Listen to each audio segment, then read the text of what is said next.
1. That evening the two angels came to the entrance of the city of Sodom. Lot was sitting there, and when he saw them, he stood up to meet them. Then he welcomed them and bowed with his face to the ground. 2. My lords, he said, come to my home to wash your feet and be my guests for the night. You may then get up early in the morning and be on your way again. Oh no, they replied. We'll just spend the night out here in the city square. 3. But Lot insisted, so at last they went home with him. Lot prepared a feast for them, complete with fresh bread made without yeast, and they ate. 4. But before they retired for the night, all the men of Sodom, young and old, came from all over the city and surrounded the house. 5. They shouted to Lot, where are the men who came to spend the night with you? Bring them out to us so we can have sex with them. 6. So Lot stepped outside to talk to them, shutting the door behind him. 7. Please, my brothers, he begged, don't do such a wicked thing. 8. Look, I have 2 virgin daughters. Let me bring them out to you, and you can do with them as you wish. But please, leave these men alone, for they are my guests and are under my protection. 9. Stand back, they shouted. This fellow came to town as an outsider, and now he's acting like our judge. We'll treat you far worse than those other men. And they lunged toward Lot to break down the door. 10. But the 2 angels reached out, pulled Lot into the house, and bolted the door.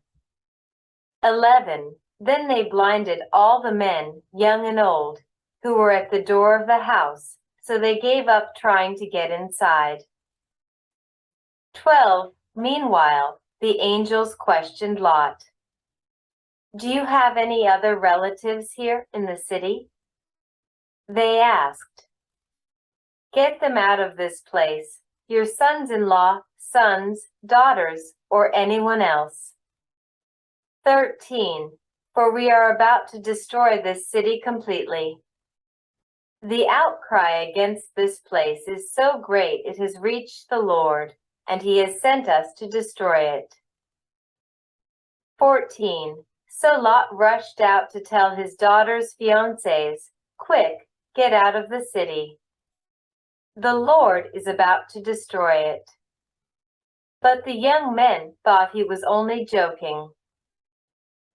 15. At dawn the next morning the angels became insistent. Hurry, they said to Lot. Take your wife and your 2 daughters who are here. Get out right now, or you will be swept away in the destruction of the city. 16. When Lot still hesitated, the angels seized his hand and the hands of his wife and 2 daughters and rushed them to safety outside the city, for the Lord was merciful. 17. When they were safely out of the city, one of the angels ordered, run for your lives. And don't look back or stop anywhere in the valley. Escape to the mountains, or you will be swept away. 18. Oh no, my Lord. Lot begged. 19. You have been so gracious to me and saved my life, and you have shown such great kindness. But I cannot go to the mountains. Disaster would catch up to me there, and I would soon die. 20. See, there is a small village nearby. Please let me go there instead. Don't you see how small it is? Then my life will be saved. 21. All right, the angel said, I will grant your request. I will not destroy the little village. 22. But hurry. Escape to it, for I can do nothing until you arrive there. This explains why that village was known as Zor, which means little place. 23. Lot reached the village just as the sun was rising over the horizon. 24. Then the Lord rained down fire and burning sulfur from the sky on Sodom and Gomorrah. 25. He utterly destroyed them, along with the other cities and villages of the plain, wiping out all the people and every bit of vegetation. 26. But Lot's wife looked back as she was following behind him, and she turned into a pillar of salt. 27. Abraham got up early that morning and hurried out to the place where he had stood in the Lord's presence. 28. He looked out across the plain toward Sodom and Gomorrah and watched as columns of smoke rose from the cities like smoke from a furnace. 29. But God had listened to Abraham's request and kept Lot safe, removing him from the disaster that engulfed the cities on the plain. 30. Afterward Lot left Zor because he was afraid of the people there, and he went to live in a cave in the mountains with his 2 daughters. 31.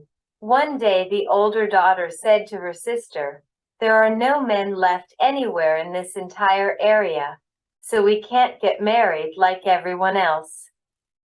And our father will soon be too old to have children." 32. Come, let's get him drunk with wine, and then we will have sex with him.